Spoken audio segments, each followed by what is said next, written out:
사무엘상 24장 1절부터 7절까지 함께 읽습니다. 사울이 블레셋 사람을 따르다가 돌아오매 혹이 그에게 고하여 가로되 보소서 다윗이 엔게디 황무지에 있더이다. 사울이 온 이스라엘에게서 택한 사람 3,000을 거느리고 다윗과 그의 사람들을 찾으러 들염소 바위로 갈새 길가 양의 우리에 이른즉 굴이 있는지라. 사울이 그 발을 가리우러 들어가니라. 다윗과 그의 사람들이 그 굴 깊은 곳에 있더니 다윗의 사람들이 가로되 보소서 여호와께서 당신에게 이르시기를 내가 원수를 너 손에 붙이리니 너 소견에 선한 대로 그에게 행하라 하시더니 이것이 그날이니이다. 다윗이 일어나서 사울의 겉옷자락을 가만히 베니라.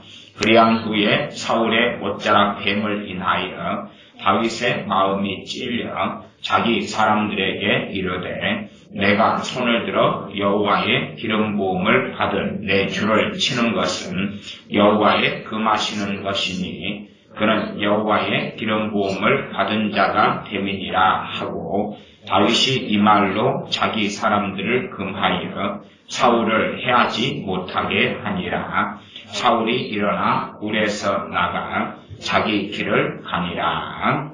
아멘. 현 대한민국의 사정에 언론에 선동된 군중들이 어떻게 주장하고 말하든지 간에 하나님 말씀 성경은 명백하게 그리스도인들 하나님의 백성들이 어떻게 살아야 되는가 하는 것을 말씀하고 있습니다. 하나님의 백성들은 하나님의 말씀을 들어야 되고 세상의 사람들은 세상의 말을 듣습니다.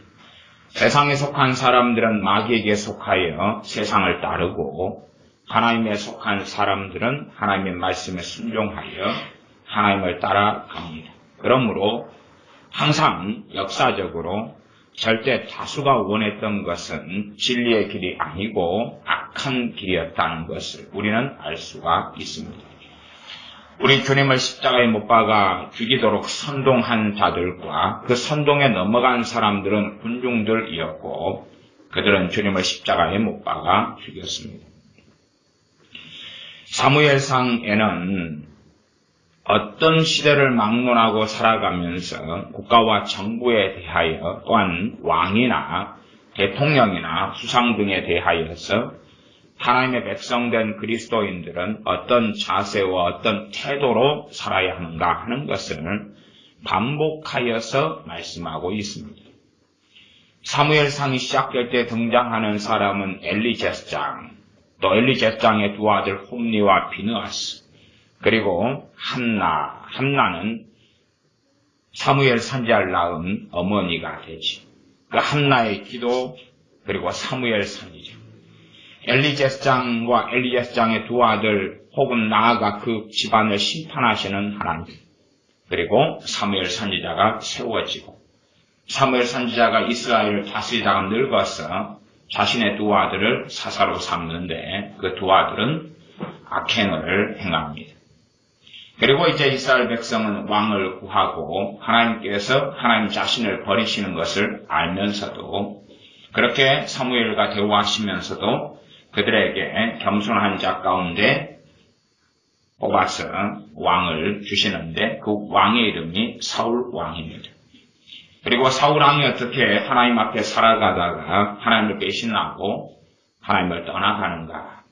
나아가서 다윗을 하나님께서 또다시 사무엘 선지자를 통해 기름 부어서 다윗이 왕이 되는 것. 그렇게 하는 것이 이 사무엘상 하에 나와 있습니다. 사무엘 선지자가 죽고 그리고 나서 사울 왕이 전쟁터에서 죽습니다. 사무엘하 1장에서는 다윗이 사울 왕과 요나단에 대하여 애가를 부르면서 사무엘하 1장을 시작합니다. 자, 그러면 이러한 사사들, 선지자, 제사장 엘리, 또 사사들, 이스라엘의 처음 왕 사울, 둘째 왕 다윗, 이렇게 이어지는 역사적인 이야기 가운데 우리가 왕, 정부, 국가에 대하여 하나님의 백성은 어떻게 해야 되느냐, 왕의 잘못에 대하여 하나님의 백성은 어떻게 해야 되느냐, 왕의 심각한 범죄에 대하여 하나님의 백성은 어떻게 해야 되는가 하고 성경을 살펴볼 수가 있습니다.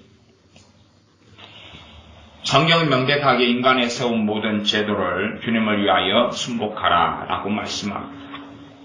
그렇기 때문에 예수 믿는 사람들이 악한 자들과 함께 동조하고 정부에 반역하는 길을 걷는다면 그것은 하나님께 반역하는 것이 됩니다. 예를 들어 대한민국 정부가 해군기지 건설을 추진하는데 해군기지 건설을 반대한다. 그건 하나님에 대하여 반역을 하는 것입니다. 사드 배치를 정부는 적극적으로 추진하고 시행하는데 그것은 대한민국의 안보를 위한 것입니다. 북한에 5,600 이상의 방사포가 이 최전방 국경에 배치되어서 버튼만 누르면 수만 발의 방사포가 떨어져서 2,300만의 수도권에 사는 사람들의 목숨이 풍전 등화에 놓여 있는데 미국 측에서 2조 원을 들여서 사드를 배치해서 그것을 막는다 하는데 정부는 대한민국 국민의 안전을 위하여 사드는 반드시 배치돼야 된다 하는데 사드 배치를 반대한다.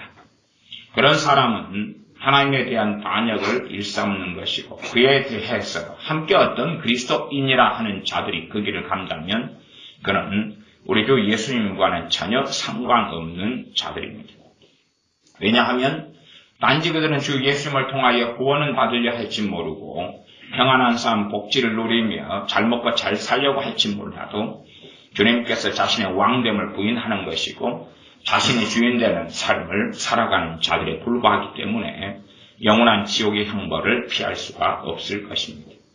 대한민국의 어떤 사태가 벌어지고 일이 벌어질 때에 알곡과 가라지는 명백하게 드러나고 주님을 따르는 사람과 주님을 따르지 않는 자들은 명백하게 나누어지고 구분될 수밖에 없습니다.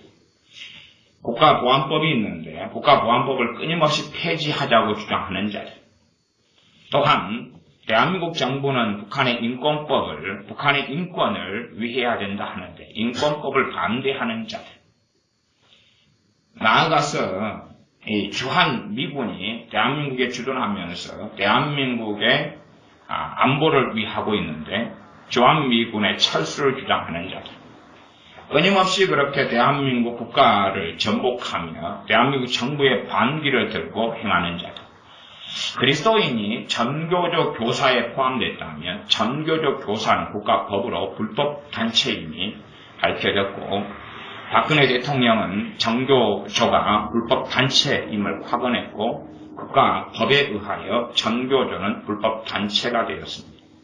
그러면 어떤 그리스도인이라고 일컫는 사람이 그 안에 포함되어 있다면 당연하게 인간이 세운 모든 제도를 주님을 위하여 순복하라는 명령을 안다면 또한 모른다 할지라도 그 안에 계시는 성령님의 역사하심이 있다면 그가 성령을 따라 행하기를 원하는 자라면 그가 잘못된 길에 서 있다는 것을 성령님께서는 경고하시고 책망하실 것이고 성령님 오셔서 죄에 대하여, 의에 대하여, 심판에 대하여 알리시기 때문에 그는 자신이 잘못된 자리에 있다는 것을 자각할 수밖에 없을 것이고 그 자리에서 나오게 될 것입니다.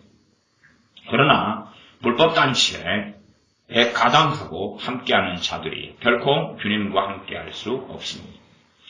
자, 그러면 다윗 왕과 사울 왕에 대한 이야기인데 오늘의 본문은 다윗이 왕 되기 전의 이야기입니다. 사울 왕과 다윗의 관계.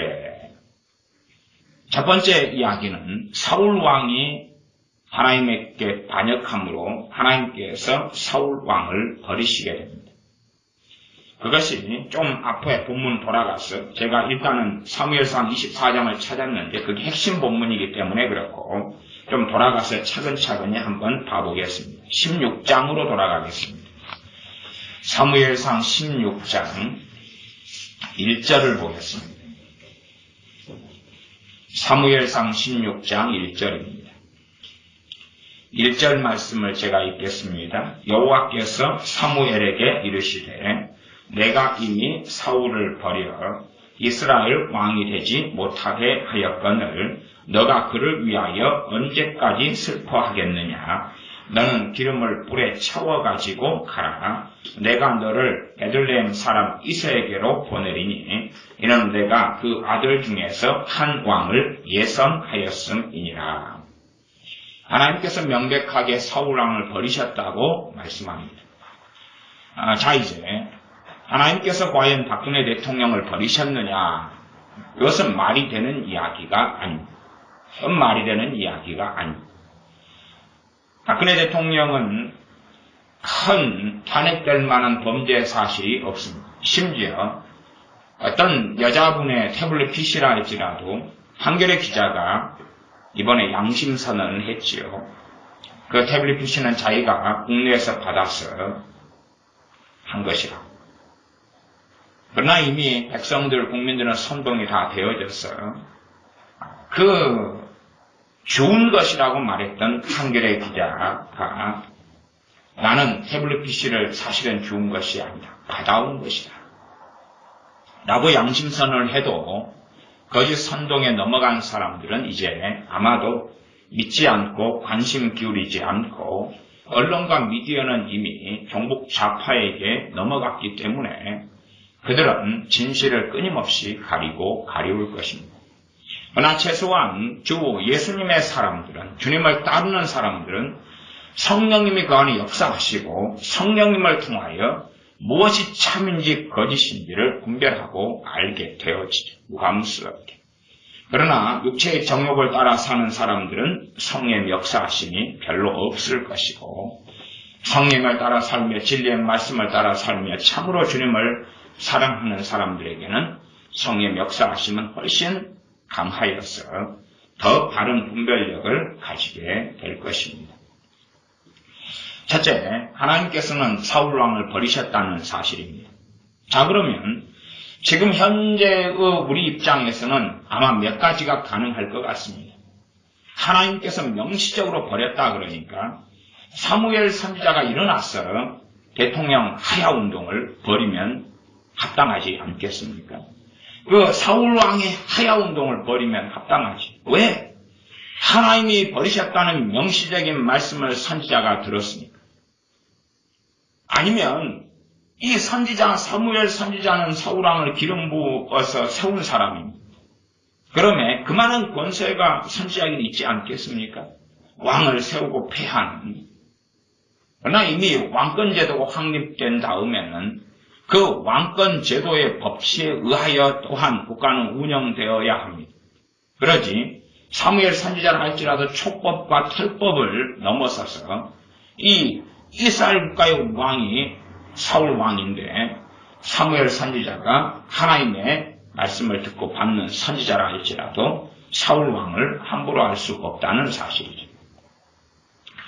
그러면 이제 제야 인사들이 하나님께서 사울 왕을 버렸다는 것을 알게 된다면, 특별히 하나님의 사람들은 하나님께 붙어 있을 테니까 알게 된다면 그들은 어떤 행동 강령을 가지고 행해야 될까? 특별한 행동 강령은 없습니다. 언제까지요? 하나님이 세운 왕을 하나님이 스스로 폐하시고 다른 왕을 세울 때까지. 물론 사람들은 하나님께서 다른 왕을 세우시고 하나님께 반역하는 사울 왕을 폐하셨다는 것을 아마도 알지도 못할 것입니다. 당시에 사울 왕을 대다수의 국민들은 따라갔습니다. 심지어 다윗 왕이 하나님께서부터 세워서 남유다의 왕이 되었을 때라도 10지파 이상의 대다수의 이스라엘은 다윗을 인정하지 않았습니다. 하나님이 세운 왕으로 인정하지 않았습니다. 그렇게 이 군중들 절대 다수는 눈이 멀어서 살아갑니다. 자, 이제 어떤 면에서 다윗은 합법적으로 기름 부음 받은 이러한 왕이라는 것을 우리는 알 수가 있습니다. 16장 13절이죠. 사무엘이 기름불을 취하여 그 형제 중에서 그에게 부었더니 이날 이후로 다윗이 여호와의 신에게 크게 감동되니라. 사무엘이 떠나서 라마로 가니라. 자, 하나님께서 사무엘 선지자를 통해서 다윗을 기름 부었습니다. 자, 이제 다윗은 일어나서 선동할 수 있는 자격이 있지 않겠습니까? 나는 하나님께로부터 기름 부음 받았다. 그러니 사울 왕을 타락시켜버릴 만한 권세를 하나님께 받았다. 그렇게 말해도 아마 상당히 성경적으로 인정될 만하다. 그렇게 주장할 수 있을 것입니다. 그러나 다윗은 16장 14절부터 23절까지 특이한 일을 행합니다. 특이한 일은 뭐냐 하면 하나님께서 버리신 사울 왕에게 역사하는 악신 더러운 귀신을 그에게 임하신 성령의 역사를 통하여 그가 악기를 연주함으로 귀신을 쫓아내주는 겁니다. 오히려 어떤 면에서 사울 왕이 귀신에게 더 사로잡혀가지고 광기에 사로잡혀서 이스라엘을 완전히 망쳐버리는 길로 걸어가도록 방치할 수도 있지 않겠습니까? 그렇게 완전히 망가져버려야 이스라엘은 새로운 왕을 고대하고 기다리지 않겠습니까? 이 사울 왕은 하나님이 버린 것까지는 일반적인 사람들은 알지 못하겠지만, 그러나 이제 대다수 국민이 볼 때에 이 사울 왕은 정상이 아니구나. 이 사람은 완전히 미쳐버린 사람이구나 하는 게 드러나야지 백성들은 생각하겠죠. 이제 왕을 갈아치울 때가 되었구나. 오히려 어떤 면에서 다윗은 그것을 방해하기도 하는 것 같습니다. 그렇기 때문에 악기를 동원하여서 수금이다. 그렇게 나오지요. 16장 14절에 보면 여호와의 신이 사울에게서 떠나고 여호와의 부리신 악신이 그를 범내케 한지라. 귀신이 막 사울에게 역사하니까 다윗이 수금을 탑니다. 16장 23절에 보면 하나님의 부리신 악신이 사울에게 이를 때에 다윗이 수금을 취하여 손으로 탄즉 사울이 상쾌하였나고 악신은 그에게서 떠나더라. 오히려 사울 왕을 다윗은 도와주지. 오히려 도와주지. 그러면 우리나라 백성들이 행하는 행태와 너무나 다르다. 너무나 다르다는 것을 알 수가 있습니다. 특별히 그리스도인들도 그렇습니다. 자신들이 어떤 선동을 되었든지 간에 아무리 어떤 선동이 있더라도 이 국정을 대통령은 잘 수행해 왔습니다. 잘 수행해 왔어요. 어떤 루머, 어떤 악성 말, 어떤 거짓 언론의 선동이 있더라도 아무런 뭔가의 근거가 없어요. 대통령이 아무런 뭔가가 없어요. 오히려 노무현이나 김대중이는 북한에 8조 원을 갖다 주면서 핵무기 개발을 도왔어요. 김대중은 전에 대통령으로 있을 때에 명백하게 말했죠. 북한의 핵은 없다. 북한은 핵무기를 절대 이 돈으로 개발하지 않는다. 자기 명예와 이름을 걸고 말했죠. 그러나 그렇지 않지 않습니까? 노무현은 2004년에 선거에 개입해서 그는 탄핵을 받았습니다. 국회에 탄핵을 받았고 국회에서 탄핵 소추가 되어서 탄핵이 국회에서 확정됐고 헌법재판소로 넘어가서 헌법재판소에서 헌법재판의 많은 위원들은 이 데모하고 광기에 빠져서 대통령 하야를 반대한다는 그 사람들에게 넘어가서 거꾸로 하야 반대, 탄핵 소추 반대의 표가 더 많이 나왔어. 그때에 노무현이는 하야가 되지 않았고 탄핵이 되지 않았습니다. 명백하게 잘못이 노무현이는 드러났죠. 그럼에도 불구하고 이게 정상적인 법에 의하여 처리되는데 오히려 정상 법에 처리되는 것조차도 막고자 하는 당시의 세력은 오히려 정상적인 법에 의하여 대통령이 내가 명확한 잘못을 한 것이 있으면 책임을 지겠다고 말했는데도 불구하고 온갖 흑색선전 거짓말을 하고 명백하게 뭔가에 탄핵될 만한 잘못이 없단 말이에요.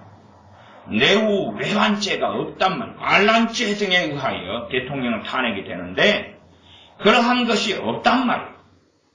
뭐가 있어야 말이죠. 도대체가 있어야 말이죠. 그래서 결국은 이 정상적인 신앙생활을 한 그 어떤 여자분을 15년간 교회를 잘 다닌 분을 무당으로 만들고 심지어 대통령을 우주적 무당으로 만듭니다.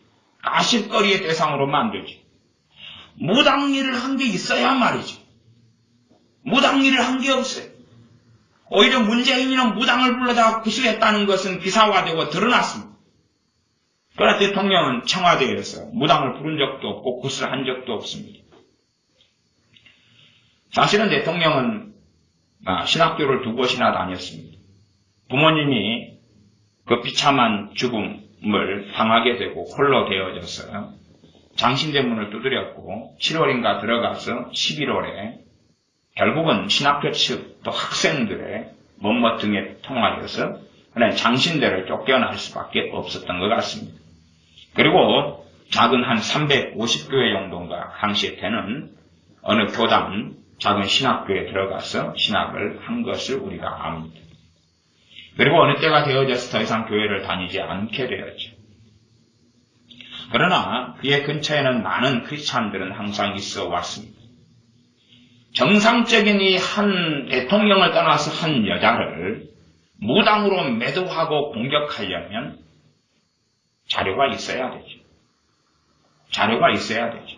그러나 과거에 연금술사란 베스트셀러 책 한 권을 가지고 온갖 말을 만들어내는데 당시에 안 믿는 사람들 가운데 십자층이라면 2,400만 명이 본 연금술사라는 책을 볼 수밖에 없고 그 앞에 표지 라벨에가 대통령이 인용했던 말이 있고 그것은 연예인이나 당시에 국회의원들이 자주 인용했었던 말을 대통령이 2번 언급했던 것이 말하자면 포기하지 말고 낙심하지 말고 힘을 냅시다 하는 말을 그 책에 나오는 가장 광고 문구에 선명하게 드러난 그 말을 가지고 인용해서 그 마디 한 것을 가지고 앞뒤를 다 잘라낸 채 대통령에 대한 마녀 사냥을 계속하여 진행하고 있습니다. 명백하게 이제 하나님께서 버린 사울 왕이라 할지라도 하나님의 마음에 합한 사람, 심지어 나아가서 합법적으로 하나님께 기름 부음 받은 다윗은 그를 돕습니다. 그를 돕습니다. 이것은 아합 왕이 악행을 하고 그 길을 걸어가면서 여호사밧 왕이 돕는 것과는 다른 것입니다. 기17장에는 골리앗이 등장합니다. 골리앗은 언제 등장하냐 그러면 이스라엘이 블레셋과 전쟁을 할 때에 블레셋 측의 장수로 등장합니다. 그리고 그 전쟁터에 어찌어찌해서 다윗이 있게 됩니다. 그리고 블레셋의 장수인 골리앗이 하나님을 모독하는 말을 듣게 됩니다. 아마 다윗이 골리앗을 죽이지 않았더라면 비참하게 이스라엘은 패배했을 것이고 당시 왕이었던 사울왕은 쫓겨서 비참하게 되었을 거지. 그렇게 되었다면 심지어는 다윗이 좀 더 빨리 왕이 되었을 가능성도 있겠습니다. 그러나 다윗은 저 블레셋과 이스라엘의 싸움을 하나님과 마귀의 싸움으로 인식하고 알았고 하나님의 이름이 땅에 떨어지지 않게 하기 위하여 블레셋의 이 대장수인 골리앗을 죽였습니다. 그리고 그 결과로 다윗은 사울 왕의 장수가 됩니다. 그 일이 17장, 18장으로 이어지죠. 18장 보겠습니다. 18장 5절에 보면 그 말씀이 나왔지요. 다윗이 사울의 보내는 곳마다 가서 지혜롭게 행하며 사울이 그로 군대의 장을 삼았더니 군대의 장이 장수죠. 장군이 된 것입니다. 군대의 장을 삼았더니 온 백성이 합당히 여겼고 사울의 신하들도 합당히 여겼더라. 하나님이 버린 사울왕의 밑에 다윗은 무엇을 하고 있습니까? 장군의 일을 시작했습니다. 장수의 일을 시작했습니다. 이 땅에 단지 그냥 어떤 허물, 어떤 문제, 그런 문제를 침소 대봉해가지고 정말로 한 여자 떠나서 한 대통령을 떠나서 한 여자의 인생을 파멸지경으로 끌어가는 뉴스, 미디어, 야당의 세력들, 적화 야욕을 가진 세력들의 말에 하나님의 백성이 놀아나서 그녀를 돕고 위에서 기도하고 그녀의 편에 서는 것이 아니라 우리 욕하고 모독하고 그 반대편에 서서 선동에 함께 넘어가서 악한 일로 간다는 것은 이미 그 사람이 그리스도인이라면 진짜 그리스도인이 아니라는 것을 증명한 것입니다. 진짜 그리스도인은 어떤 일이 생길 때에 하나님의 말씀을 기준으로 삼습니다. 그러나 세상에 속한 사람은 어떤 일이 벌어졌을 때에 군중이 무엇을 원하는가, 내 주변 사람들이 무엇이라고 말하는가, 방송이 무엇이라고 말하는가, 뉴스가 무엇이라고 말하는가, 그것을 듣고 선동되어 따라갑니다. 그래야지만이 왕따 당하지 않고 그래야지만이 세상과 야합하고 살아갈 수 있기 때문에 그렇죠. 둘 중에 하나겠죠. 하나는 정말로 진리를 위해 살아갈 용기가 없는 자들. 다시 말하면 진심으로 주님보다는 사람의 영광을 더 사랑하는 자들. 두 번째는 눈이 가리워지고 소경되어져서 하나님을 찾기보다는 세상의 사람으로 남기를 택한 자들. 그런 사람들이 군중 속에 들어가서 그들과 함께하죠. 참으로 끔찍한 시대상입니다. 왜냐하면 왜 끔찍하다고 한다면 소경이 소경을 인도하면 둘 다 구덩텅이에 빠진다고 말씀하는데 많은 교회가 많은 목사들 자체도 자신이 대단히 의인인 양 착각하면서 하나님 말씀을 확인하지 않고 보지 않고 목사하면 신학교를 나왔고 신학대학원을 나왔고 성경을 연구하면서 살았을 터인데 국가에 대한 그리스도인의 입장, 정부에 대해서 그리스도인은 어떻게 행하여야 되는가, 하나님의 세운 권세자인 대통령에 대하여 그리스도인은 어떻게 행하여야 되는가를 전혀 생각하지 않는 거죠. 뉴스에는 정부나 국가에 대한 뉴스가 얼마나 많이 나왔습니까? 평상시 이런 최순실 씨 데이트가 없을 때라도 대통령에 대한 국가에 대한 국가 정부의 시책에 대한 것이 굉장히 많이 나왔죠. 그게 우리의 삶이니까. 그러면 정말 그리스도인이라면 국가나 정부에 대하여 어떠한 태도를 취해야 하는가를 목회자는 성경을 통하여 반드시 알아야 되고 멍청이가 아니면 그리고 바르게 가르쳐야 되고 목회자가 심지어 그렇게 못한다 할지라도 하나님의 백성들은 성경에서 확인해야 된다는 사실이죠. 예수를 믿는 사람들이 자녀를 낳아 키웁니다. 그러면 자녀 교육에 대해서 성경이 무엇을 말하는지를 보지 않는 부모가 있다면 과연 그들은 자녀를 하나님의 말씀에서 키울 수 있겠는가? 그들은 정말로 그리스도인인가? 할 때에 그들은 아니라고 판명나고 말 것입니다. 최소한은 미련한 5 처녀겠죠. 주님께서 말씀하시겠죠. 나는 너희를 알지 못한다. 미련한 5 처녀도 등불을 들고 있었고 주님을 기다리고 있었다는 사실이죠. 그러나 자기의 삶은 주님과는 아무 상관이 없었다는 이야기.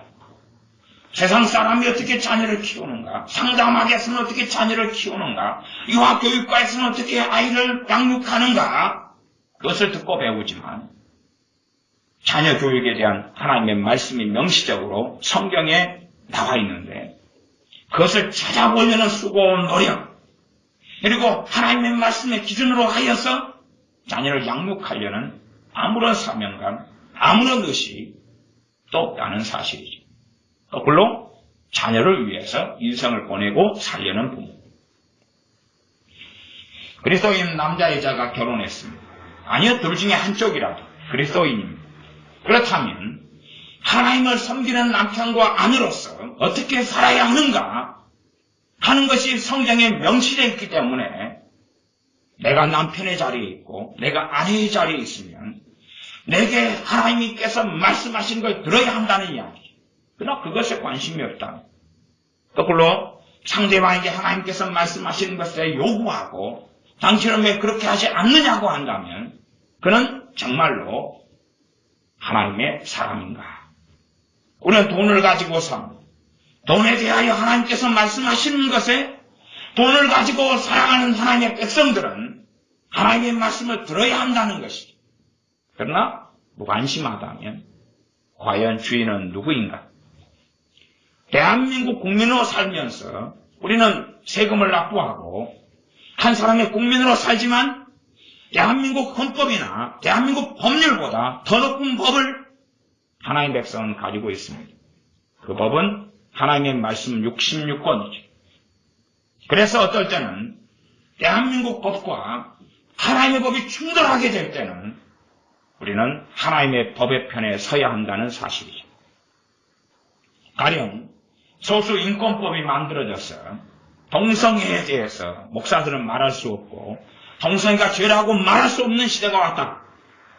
그러나 하나님의 법은 명백하게 동성애가 죄라고 말씀하니 동성애자들을 사랑하지 말라는 게 아니라 동성애는 선천적인 것이 아니기 때문에 그들을 구제해야 되고 정상인의 삶을 살게 해야 되고 그들도 구원받게 하기 위하여 동성애자를 사랑하는 것이지 동성애자가 에이즈가 걸리고 동성애의 삶을 그대로 살아가며 동성애를 전파하고 살아가는데 우리는 당신 편이다. 그렇게 해도 당신은 구원받고 그렇게 해도 당신은 괜찮다 하고 외치는 소수인권법이나 그러한 차별금지법에 대하여 이 땅의 법률이 만들어져 가고 있고 만들어진 나라가 있다 할지라도 하나님의 법은 그의 위에 있기 때문에 그런 법 안에는 순종할 수 없다는 사실이죠. 성경 요한계시록으로 가서 대환란이 다가오고 대환란 후 3년 반에 첫째 짐승이 등장하고 그 이후에 둘째 짐승이 등장하여 그가 전 세계의 권세를 가지게 된다고 성경은 말씀합니다. 첫째 짐승, 둘째 짐승이 전 세계의 모든 권세를 다 가지게 되는 때가 오는데 그때에 둘째 짐승은 666 표를 준다고 이야기합니다.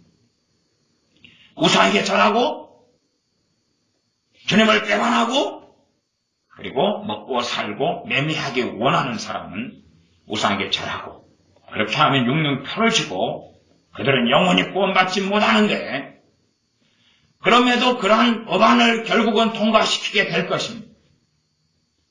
그런 것이 된다면 하나님의 사람들은 전 세계를 통치하는 그 둘째 짐승, 적그리스도가 그런 법안을 가지고 행한다면 하나님의 백성은 그것이 전 세계 법이라 할지라도 그 위에 있는 하나님의 법이 있기 때문에 우상을 숭배할 수 없다는 사실이죠. 바벨론 왕 느부갓네살이 우상 숭배를 명령했을 때에 하나님의 사람들은 거기에 따를 수 없다는 사실이죠. 페르시아 왕이 그의 가장 높은 위치로 하만을 세워서 그에게 절하게 했을 때에 하나님의 사람 모르드게는 그에게 절하지 않았다는 사실이죠. 하나님만을 섬기기 때문에. 그래서 어떨 때는 국가의 법과 하나님의 법이 충돌할 때가 있습니다. 그럴 때는 우리는 하나님 백성은 하나님의 편에 서야 됩니다. 그러나 하나님의 법 안에 성경 안에서 너희는 권세자들에게 순복하라는 하나님의 명령이 있는데 그 명령이 하나님과의 법과 정면 충돌하지 않는데 자기의 판단, 자기의 지혜, 자기의 민주화의 정신 그런 것을 빙자하여서 하나님의 말씀에 방귀를 들고 간다면 그는 반드시 가라지로 판명나고 말 것입니다. 대한민국의 법은 참으로 잘 되어 있습니다. 다른 말로 하면 전 세계 많은 국가 가운데 법치가 이루어져 있는 자유민주주의 국가 이런 나라는 그래도 그렇게 대단히 많지를 않은데 그 가운데 한 나라가 대한민국입니다. 이 대한민국의 법을 가지고 우리는 살아갑니다. 거꾸로 우리가 조선시대에 살았다면 조선시대는 얼마나 악법이 많습니다. 심지어 어느 때는 한 사람의 이 내란죄를 통하여서 구족을 멸하기도 했습니다. 중국의 주원장이는 명나라를 세우면서 얼마나 많은 사람을 학살했습니다. 그러나 그런 일이 있다 할지라도 그에 대하여 저항하고 반기를 드는 것이 하나님 앞에는 옳지 않다는 사실이죠. 그래서 로마의 네로 황제에 대하여 그리스도인들이 모여서 네로 황제가 많은 그리스도인들을 죽일 때에 네로 황제 암살 음모를 꾸미지 않았다는 사실이죠. 그리고 하나님의 사람 가운데 베드로 사도와 사도 바울은 네로 황제에 의하여 순교를 당합니다. 그리스도인에게는 정말로 극악한 로마의 황제에게. 그러면서 그는 성경에 기록하는 것입니다. 권세는 하나님께로부터 나지 않음이 없나니 권세를 거스르는 자는 하나님을 거스립니다. 이 야당 문재인이라는 사람이 있는데 제가 어떨 때는 문재인도 국회의원이기 때문에 존중해 줄 때가 있고 어떨 때는 존중하지 않을 때가 있습니다. 어떤 주의종이라도 제가 어떤 때는 존중하고 어떨 때는 존중하지 않습니다. 그러면 11월 12일 날 광화문 집회에 그가 참여했을 때 그는 그 전에 말을 3번을 바꿨습니다. 첫째는 나는 참여하지 않겠다. 조금 지난 다음에 말을 또 바꿨습니다. 그것은 다 기사화되었기 때문에 멍청이 아니고서는 다 압니다. 조금 있다가는 나는 모르겠다. 조금 있다가는 나는 참여해서 힘을 보태겠다. 정상적인 사람은 그렇게 극과 극의 말을 잘 바꾸지 않습니다. 자, 그러면 이 국회의원들은 국민이 뽑은 우리의 대표입니다. 당연히 대통령은 전 국민이 뽑은 대표이고 국회의원은 지역구, 청북구 등을 통해서 법적으로 뽑은 국민을 대표해서 만들어진 입법기관입니다. 사법기관이 아니라 입법기관입니다. 입법기관에 속한 사람은 무엇을 지켜야 됩니까? 법을 지켜야 되죠. 그러나 문재인이라는 사람은 떼법을 주장하며 촛불을 짓고 시위를 하는 불법의 자리에 그가 있었어요. 그는 스스로 국회의원의 자리를 벗어난 것입니다. 거기에 참여했던 야당이든 여당이든 국회의원들도 마찬가지입니다. 입법을 하는 기관의 사람들이, 그렇게 뽑은 사람들이 그 자리를 벗어나서 있는 거예요. 저는 참 대한민국 국민이 미련하다. 참 미련하다. 그렇게 생각합니다. 참 미련하다. 왜 미련하냐 그러면 정말 대한민국을 사랑하는 사람은 크게 2가지 상식을 가지고 있습니다. 대한민국엔 굉장히 좌경화가 많이 이루어졌는데 정복주의, 정복좌파 빨갱이들이 굉장히 많은데 상식을 가진 사람은 2가지를 압니다. 첫째, 대한민국을 정상으로 사랑하는 사람들은 태극기를 들고 있습니다. 태극기를 들고 있습니다. 자유민주주의를 수호하려는 사람은 태극기를 들고 있습니다. 정말로 대한민국을 사랑하는 애국에서 대한민국이 바로 서기를 원하기 때문에 그렇습니다. 그러나 대한민국을 사랑하지 않는 사람들은 태극기를 들지 않습니다. 서울의 박원순이가 그랬죠. 서울에 태극기를 개항하고 세우려고 그러니까 박원순이가 그랬죠. 못하게 했죠. 못하게 했죠. 광화문 11월 12일 날, 또 19일 날도 그렇지만 계속하여서 이 걔네들의 집회가 있어 갑니다. 혹시 걔네들의 집회에서 태극기를 보셨나요? 여러분이 TV 방송 뉴스를 보면 걔네들의 집회는 끊임없이 나오는데 태극기를 찾아보시나 그 말이에요. 저는 한 정신 빠진 얼빠진 청년이 태극기를 광화문 집회에서 가지고 있는 것을 보았습니다. 아마 그 청년은 너무 눈치가 없었던 것 같습니다. 그러나 정말로 나라를 사랑하는 사람들은 태극기를 가지고 있고 나라를 사랑하지 않는 사람들은 다른 깃발을 가지고 있습니다. 다른 깃발, 다른 팻말, 다른 구호, 다른 깃발. 그리고 당연히 그들이 원하는 것은 법치가 아닙니다. 자유민주주의 국가인 대한민국은 국민에게서 주권이 있고 그리고 국민은 법을 만들고 법을 따르는 법치의 국가입니다. 그러나 그리스도인들이 법을 지키려 하지 않는다면 인간에 세운 모든 제도를 주님을 위하여 순복하라. 법을 지키려 하지 않는다면 그들은 하나님에 대하여 반역한다는 사실을 알아야 됩니다. 많은 기독교인, 많은 그리스도인은 교회를 종교화하기를 원합니다. 종교화하기를 원해서 다른 말로 하면 정치 참여에 그리스도인은 할 수 없다는 우스운 소리를 말합니다. 왜요? 하나님은 예배당 안에만 있어라 그 말입니다. 정치가 하나님의 말씀과 관련된 우리의 삶이죠. 사회가, 경제가, 자녀와 가정이, 직장 생활이 거기에서 빛과 소금이 되어야 될 하나님의 사명이 있는 자이지요.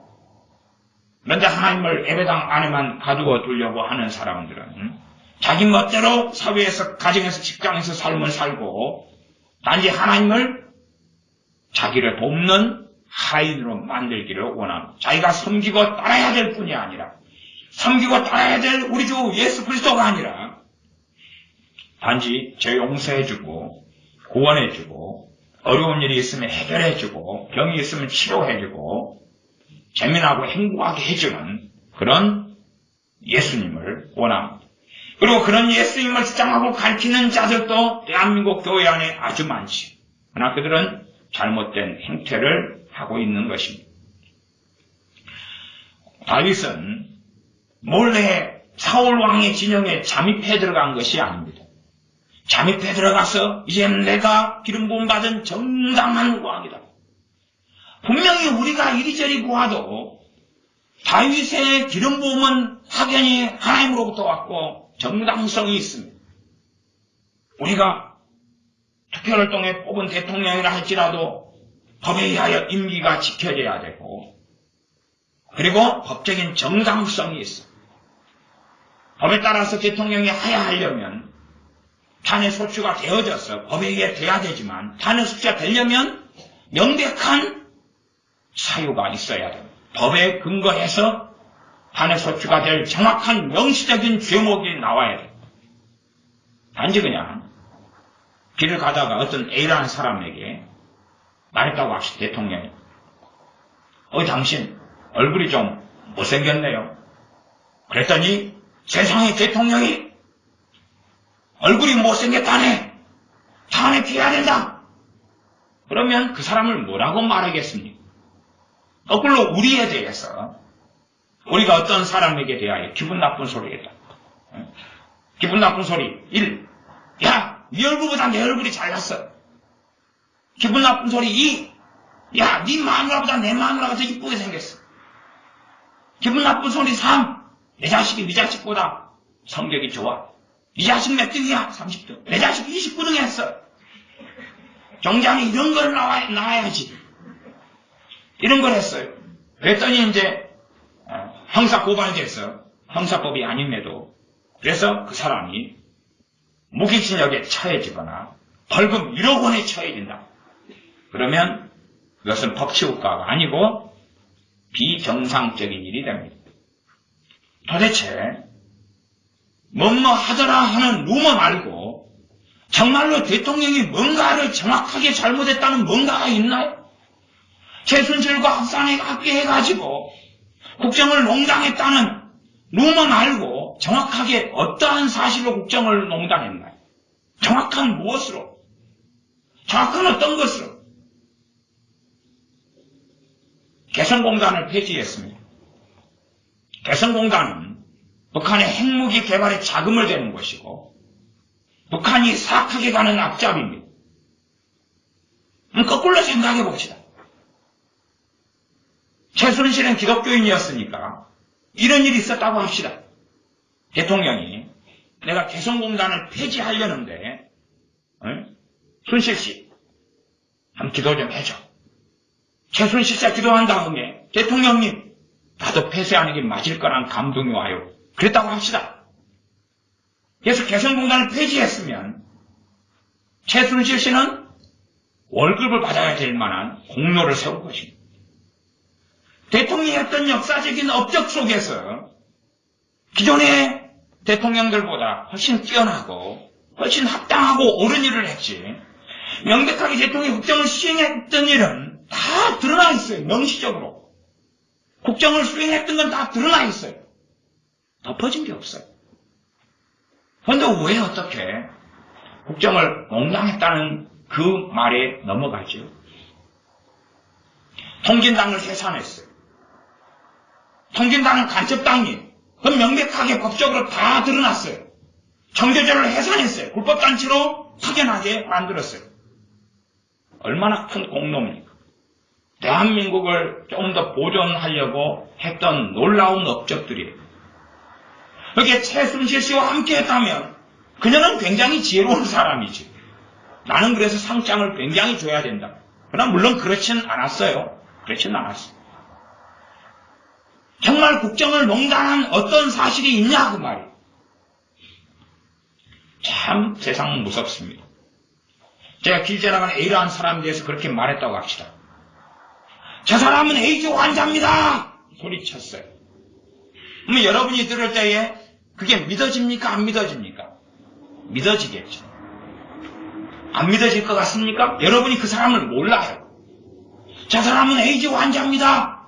그리고 한마디 더 거짓말을 해요. 저 사람이 에이즈 치료받는 걸 나는 병원에서 봤습니다. 그러면 여러분이 모르는 A라는 사람에 대하여 그 사람은 에이즈 환자가 되었다고 여러분 믿을 겁니다. 근데 그 사람이 항변합니다. 나는 에이즈 환자가 아닙니다. 그러면 우리는 간단하게 말하죠. 증거를 대라. 증거를 대라. 그 가족은 말하지. 이 사람은 내 아들인데 에이즈 환자가 아닙니다. 증거를 대라. 그러면 이제 이 루머와 모함을 당한 다음에 증거를 만들러 가야 됩니다. 어디로 가죠? 병원에 가서 진찰을 받고 의사한테 가서 진단서를 끊어야 되죠. 진단서를 끊어가지고 일일이 보여주고 다닐 수 없으니 우린 더 복사를 해서 천장을 만들어서 뿌리죠. 한마디 더 합니다. 저것은 문서 위조다. 정식 문건은 위에가 이렇게 되어 있는데 저것은 가짜 문서이기 때문에 위에가 요렇게 되어 있는 거다. 그러면 그 문서는 위조 문서로 그냥 만들어버립니다. 아니면 그러면 이제 병원 측과 의사 측은 이것은 병원의 정식 문서다라고 입증을 해야 돼요. 그래서 의사나 병원 측에서 발표를 했다고 합시다. 이 사람은 정말로 에이즈 환자가 아닙니다. 한마디 더 하면 되죠. 저 병원 돈 먹었다. 이제 돈 먹지 않은 걸 증명을 해야 됩니다. 그게 북한에서 사용하는 공산주의자가 사용하는 선동입니다.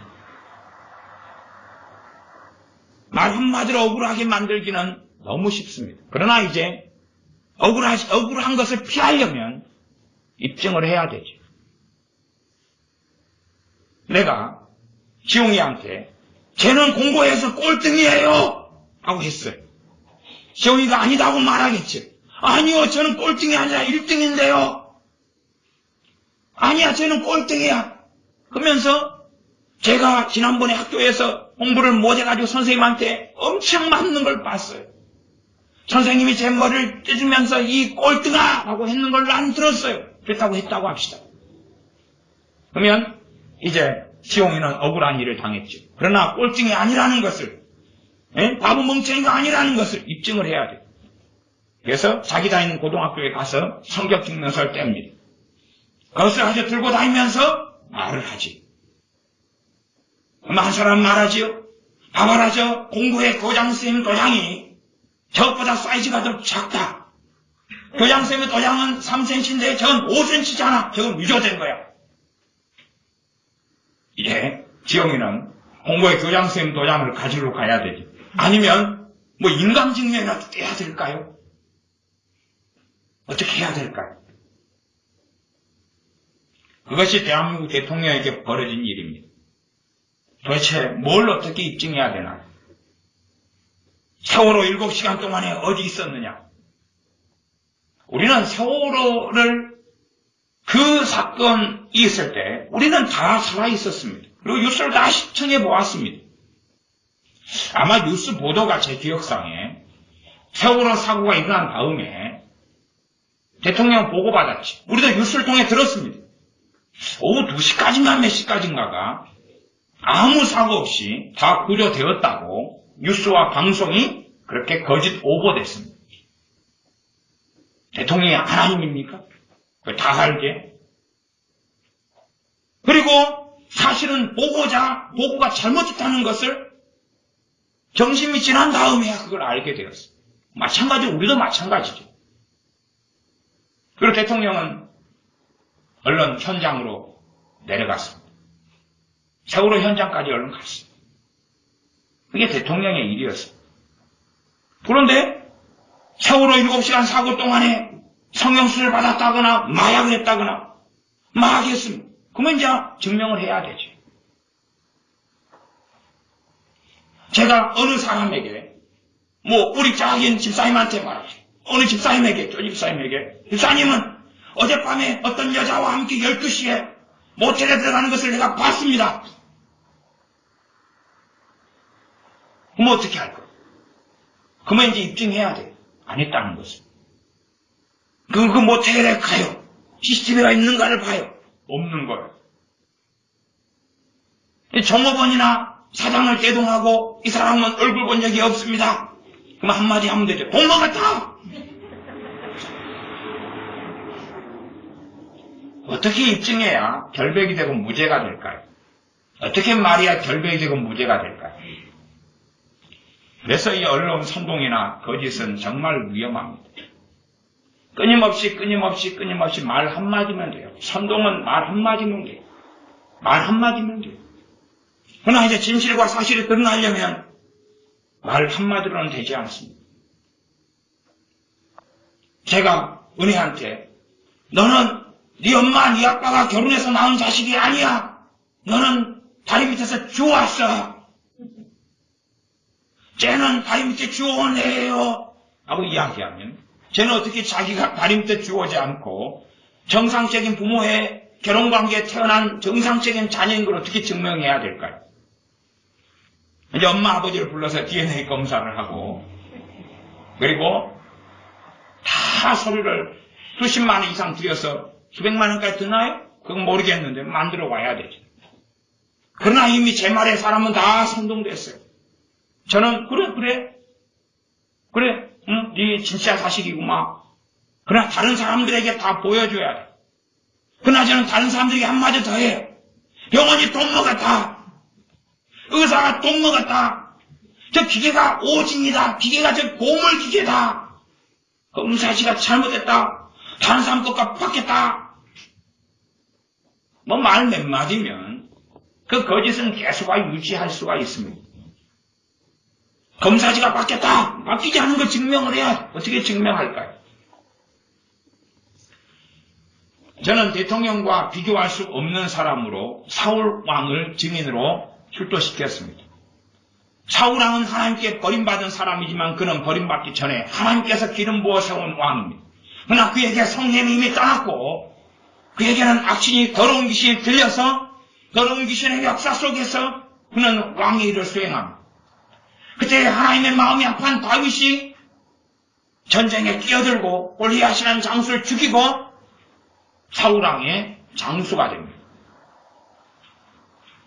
그리고 사울왕의 장수가 된 다음에 18장 10절부터 보면 무슨 일이 벌어지냐 그러면 18장 10절 그 이튿날 하나님의 뿌리신 악신이 사울에게 힘있게 내리며 귀신이 강하게 역사했다 그 말이에요.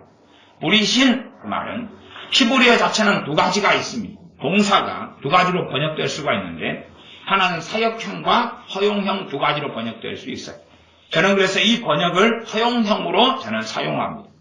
여호와의 뿌리신 하나님께서 허락하신 능동형과 수동형이 있다 그 말이죠. 그래서 하나님의 뿌리신 저는 하나님께서 허락하신 이렇게 봅니다. 하나님의 뿌리신 악신이 사울에게 힘있게 귀신이 강하게 사울에게 역사했다.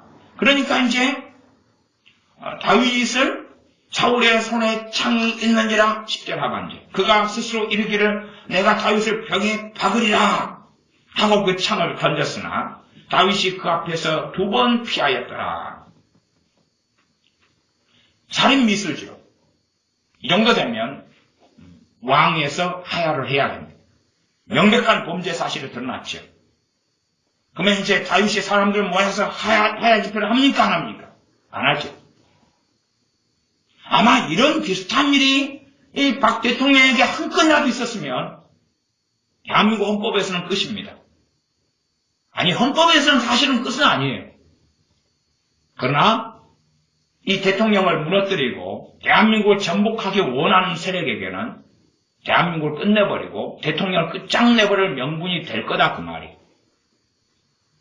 일반적인 형사적인 죄라 할지라도 대통령은 임기 기간 동안에 그에 대해서 죄를 묻지 못합니다. 그게 법입니다. 예를 들어 여러분이 음주운전을 해가지고 사람을 치였고 그러면 여러분은 감옥에 가고 처벌받습니다. 그러나 대통령은 심지어 음주운전 해가지고 사람을 치여 죽여도 대통령이기 때문에 임기 기간 동안에 그 죄로 가지고는 대통령의 국정은 수행돼야 한다, 그 말이에요. 말하자면 대통령은 흠이 별로 없는 사람, 이 흠이 별로 없는 한 나라의 대통령을 꼬투를 잡기 위해서 적과 통일을 원하는 세력은 언론과 야합하여 온갖 잔인하고 극악한 루머와 거짓을 전달합니다. 여러분이 그런 세력과 동조되고 함께 한다면 여러분은 이미 하나님을 등지고 하나님을 배신한 것입니다. 이 세상의 신과 이 세상의 신을 따르는 사람과 하나님을 따르는 사람, 천국에 가는 사람과 지옥에 가는 사람 두 종류의 사람 말고는 없습니다. 하나님이 주인이고 왕인 사람과 이 세상에서 삶에 자기가 주인이냐 혹은 마귀를 주인으로 따르느냐, 실제적인 삶에서 그런 두 종류의 사람 말고는 이 땅에 존재하지 않습니다. 우리는 해석을 좋아하고 중립을 좋아하고 중간을 좋아하지만 하나님은 차갑거나 더욱거나 하라, 너희가 미지근하면 주님께서는 친히 말씀하시기를 내가 부하염 내쳐버리겠다고 말씀하죠. 단지 사람들은 영성이란 기도 좀 하고 말씀 좀 보고 전도 좀 하는 걸 영성이라고 생각합니다. 기도하고 말씀 묵상하고 전도하는 건 중요합니다. 그러나 기도하고 말씀을 묵상하는 것은 삶을 하나님을 위하여 살아가기 위하여 하는 것입니다. 하나님과 동행하기 위하여. 기도하는 행위 자체가 목적이 아니라는 사실이죠. 기도를 통하여 은혜를 입고 기도를 통하여 하나님과 함께하고 기도를 통하여 능력을 얻어서 내가 있는 삶의 자리에서 하나님의 말씀에 순종하여 하나님을 기쁘시게 하는 것이 하나님의 백성이 부르심받은 자리입니다. 이 다윗을 찔러 죽이려고 창을 던졌는데 다윗은 살아났습니다. 그리고 이제 18장 17절부터 18장 27절까지가 어떤 사건이 나오냐 하면 사울왕의 사위가 된 다윗이 나옵니다. 어떤 면에서 참 이 하나님의 마음이 아픈 다윗은 마음이 넓었던 것 같아요. 뭐 대통령, 이 왕을 어떻게 해버리진 못해도 왜 하나님이 버렸으나 그러나 하나님이 기름 부었다는 것은 하나님 자신이 처리해야 된다는 이야기거든요. 하나님만이 처리자가 된다는 이야기. 그래서 어떤 구약의 대제사장이라 할지라도 그 대제사장이 된 다음부터 죽을 때까지 대제사장이었다는 사실이에요. 하나님이 죽는다는 것은 패할 때까지. 사울왕이 기름 부음 받고 하나님 버렸어도 그가 죽을 때까지 어떻게 손을 댈 수 없는 것이. 그가 그러면 언제 죽느냐? 그건 이스라엘에게 달린 거죠. 이스라엘이 하나님 앞에 바르게 서면 하나님께서는 다윗을 왕으로 빨리 세우시는 거고, 이스라엘이 잘못된 길을 걸어가면 이 귀신 들려서 위하려 하는 사울 왕을 그들은 따라야 했다는 사실이죠. 이스라엘은 하나님께 선택한 선민입니다. 그러나 이스라엘은 많은 경우 포로가 됐고 많은 경우 죽었고 많은 경우에 노예살이를 했습니다. 이스라엘이 애굽에서 400년간 노예살이를 했는데 전체 기간은 430년이지만 아브라함의 잘못된 제사를 통하여 아브라함에게 말씀하신 기간은 400년입니다. 그리고 거기에 플러스 30년이 플러스 알파가 생겼죠. 그래서 출애굽할 때까지 전체 애굽에서 있었던 시간은 430년이었습니다. 하나님이 400년을 정해놨어요. 최소한. 그러면 그들은 애굽을 위하여 노예살이를 했습니다. 자, 그들은 애굽의 법에 따라야 했습니까? 아니면 자기의 독립을 쟁취했어야 합니까? 애굽의 법에, 이집트의 법에 따라야 했다는 사실. 파라오의 법을 지켜야 했다는 사실. 어느 때 모세가 태어났을 때의 사건이죠. 물론 그 전부터의 사건입니다만은 이집트의 왕 파라오가 애를 받아주는 산파를 불러서 이야기했고 협박했지. 애가 태어나면 죽여라. 그런 이집트 파라오의 명령이 있었는데 이 명령은 하나님의 명령과 대치되었습니다. 그래서 산파들은 결정했죠. 물론 거기에 약간의 거짓말을 했습니다. 이 이스라엘 여자들은, 히브리 여자들은 너무 건강했어. 우리가 애 받으러 가려고 했더니 도착할 때 이미 애 낳고 힘을 회복해가지고 있더라. 내가 그 애를 죽이려고 그러면 그 산파가 가만히 있지를 않는다. 히브리 여자들 힘이 너무 좋아. 빨리 회복해. 그래서 내가 한 주먹에 히브리 산파들한테 맞아 죽을 수 있다. 그건 이제 가로채놓고 성경에 없는 이야기. 그래서 못 죽였다. 그러나 성경은 명확히 말씀하죠. 출애굽기에서는 산파들이 하나님을 두려워했기 때문에 왕명을 어겼다. 그리고 하나님께 복을 받습니다. 그럼에도 불구하고 다른 명령들은 이스라엘은 애굽의 노예가 되어서 수행하는 것이 국가와 정부에 그 아래에 있는 이집트 노예로 살았던 이스라엘이 마땅히 행해야 될 일이었다 그 말. 반란이 아니라, 내란이 아니라, 폭동이 아니라. 로마의 식민지가 되었을 때도 마찬가지입니다. 하나님에 의해서만이 독립되는 것이지. 로마의 식민지가 되었기 때문에 로마의 정부의 지배를 유대인들은 거절했고 거부했습니다. 세금 내기도 거부했고 그러면서 자기의 자치권을 주장하고 로마법에는 유대인들은 이 포로된 식민지 그들에게는 사용권이 없는데 스데반 집사님을 돌로 쳐 죽이는 등의 살법과 불법을 그들은 자행했습니다. 왜냐하면 로마의 법을 어기고 인정하지 않았기 때문에 그렇지. 사도 바울이 그때 당시에 청년 사울이었는데 옷을 맡은 사람으로서 실상은 사형을 집행한 것과 다를 바가 없습니다. 바리새인이 증인이 돼야지만이 스데반 집사님 같은 사람을 돌로 쳐 죽일 수 있기 때문에 그렇지.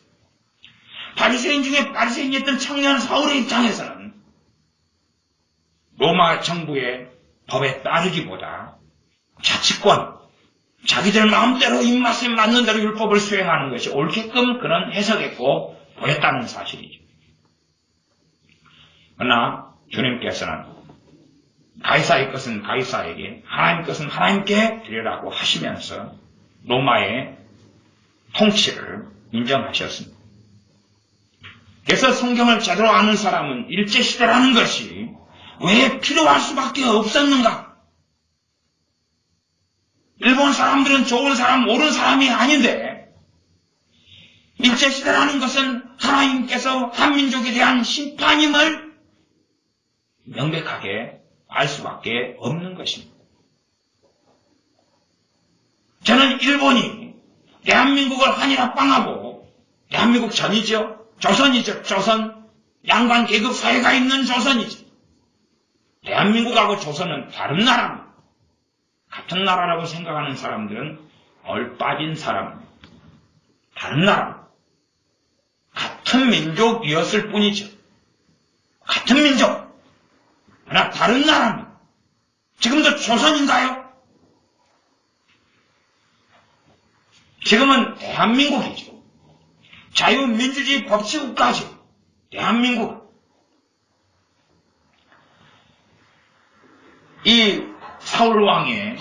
사위가 다윗이 됩니다. 그리고 이제 함께 살아가는 것이 사무엘상 18장에 나왔습니다. 하나님의 마음에 합한 사람,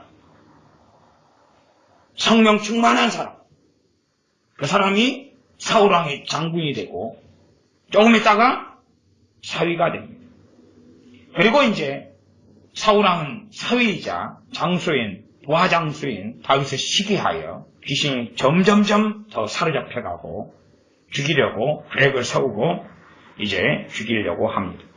그런 사건들이 이 성경에는 계속하여 반복이 됩니다. 그래서 결국은 다윗은 도망할 수밖에 없습니다. 도망할 수밖에 없고 도망하게 됩니다. 22장으로 가겠습니다. 22장으로 가면 끔찍한 사건이 벌어집니다. 이 끔찍한 사건은 21장부터 이어져 온 사건인데 다윗이 높당에 들어가고 높당에 제사장들이 있었는데 거기 가서 도움을 요청합니다. 도망하다가 너무 배가 고팠어요. 다윗을 따르는 청년들, 성경은 소년들이라고 하지만 아마 부하 군인들이나 부하 장수들인 것 같습니다.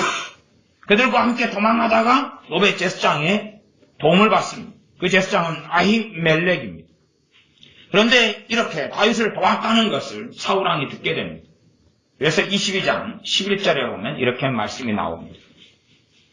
왕이 보내어 아히두베의 아들 제사장 아히멜렉과 그 아비의 온 집 곧 노베에 있는 제사장들을 부르매 그들이 다 왕께 이른지라. 그들을 다 불렀습니다.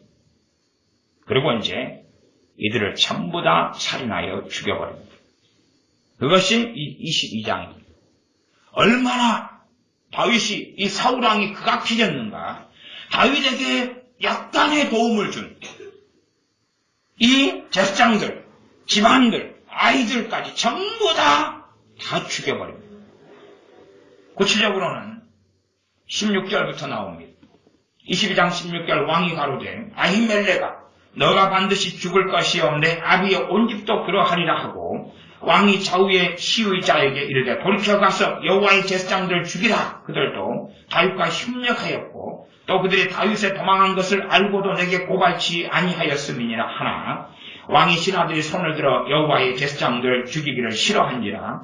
왕이 도액에게 이르되 너는 돌이켜 제사장들을 죽이라 하며 에돔 사람 도액이 돌이켜 제사장들을 쳐서 그날에 세마포 에봇 입은 자 85인을 죽였고 제사장들만 85명을 죽였어요. 제사장들이 입는 옷이 세마포 에봇 옷을 입고 있습니다. 제사장들의 성읍 노베 남녀와 그 아내들, 부모, 형제, 아이들과 젖 먹는 자들과 소와 나귀와 양을 칼로 쳤더라. 한 제사장과 제사장의 가족들을 전부 다 시몬 사람 대학살을 자행합니다. 이 정도 되면 이제 사울 왕에 대하여 우리는 반란군을 준비할 수 있는 명목이 생길 것 같습니다. 그렇지 않습니까? 우리는 칼을 들어서 사울 왕을 죽일 수 있을 것 같아요. 그게 합법처럼 보이지 않습니까? 이 정도 죄악이라면 당연히 대통령은 저는 대한민국 헌법에서는 하야해야 돼요. 이스라엘의 법에서는 문제가 없는 것 같아요. 대한민국 헌법은 대통령은 탄핵돼야 돼요. 그치? 대통령이 이런 일을 행하면 대통령이 반드시 탄핵해야 돼요. 무엇에 의해서요? 대한민국 헌법에 의해서. 그러나 이런 사울 왕이라 할지라도 하나님께서만이 그를 탄핵할 수 있다는 사실입니다. 그것을 그리스도인들이 이해하지 못하는 것. 그걸 그리스도인들이 깨닫지 못하는 것. 하나님의 백성들은 이 세상의 법보다 더 높은 하나님의 법을 가지고 살아요. 자, 이제 조금 넘어가서 24장이 오늘 본문이었습니다.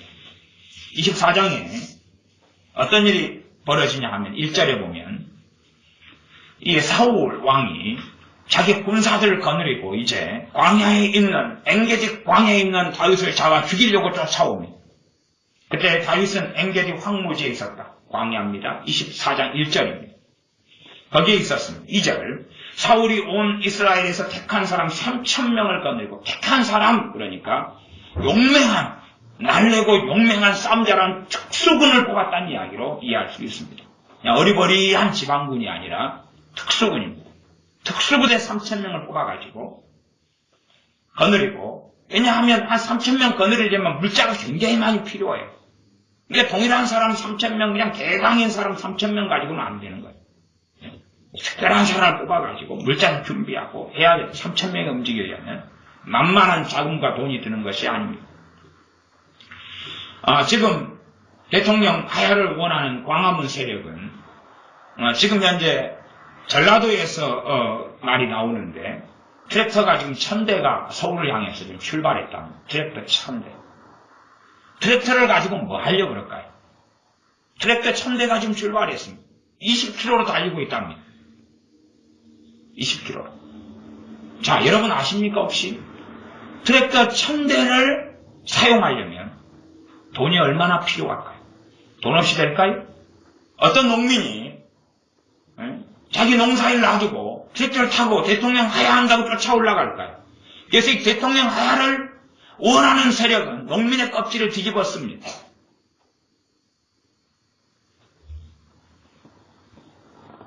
우리는 어쨌든 소도시에 살고, 그리고 우리는 많은 농부들과 함께합니다. 저는 시골에 자주 신방 가고 예배 드리고 밭에서 고추를 따옵니다. 농부들은 트랙터 타고, 우린 전남이지, 여기서 트랙터 타고 서울로? 길도 모릅니다. 트랙터에 내비가 있습니까? 저도 한참 트랙터를 타고 돌아다니기를 좋아했습니다. 그래서 시간만 하면 트랙터를 몰고 돌아다녔습니다. 제 과거 이력입니다. 다시 트랙터 타고 사고가 한번 나서 운전을 안 배운 거죠. 겁이 나가지고. 그렇게 겁쟁입니다. 트랙터를 몰고 돌아다니는 게 제 취미생활이었어요. 한 달을 돌아다녔어요. 트랙터를 타고. 시간 나면 트랙터 타고 돌아다니고. 트랙터에도 고속주행 모드가 있어가지고 꽤 잘 달립니다. 어떤 20km로 1,000대가 지금 올라가고 있어요. 그러면 저는 추측합니다. 트랙터 한 대를 움직이려면 트랙터에 빌리든지 그 사람을 고용하든지 간에 모델 최하 50에서 100만 원 이상의 돈이 들어갈 거라고 생각합니다. 그것 없이는 일당거리보다 훨씬 좋아야 되죠. 트랙터는 당연히 커버가 없죠. 농사 짓는 기계니까 얼마나 춥겠습니까? 단단히 입고 새참 챙기고 간식 챙기고. 농민이, 아무 관심 없는 농민이 그럴 리는 없죠. 이 특별한 뭔가의 목적을 가진 자들이 트랙터를 빌리는 거죠. 그리고 돈을 단단히 받고 올라가고 있는 것입니다. 1,000대가 광화문으로. 지난번에 11월 12일 날 이 급진 세력 애들은 광화문에서 차량을 사실은 이용했습니다. 차량으로 돌파를 시도했어요. 돌파가 안 됐어요. 차로 밀고 들어갔어요. 바리케이트 경찰 차량을 주도를 해서. 근데 그게 돌파가 안 됐어요. 트랙터는 가능할 것 같습니다. 1,000대를 동원했는데 박원순이는 서울시장이니까 문을 열어줘.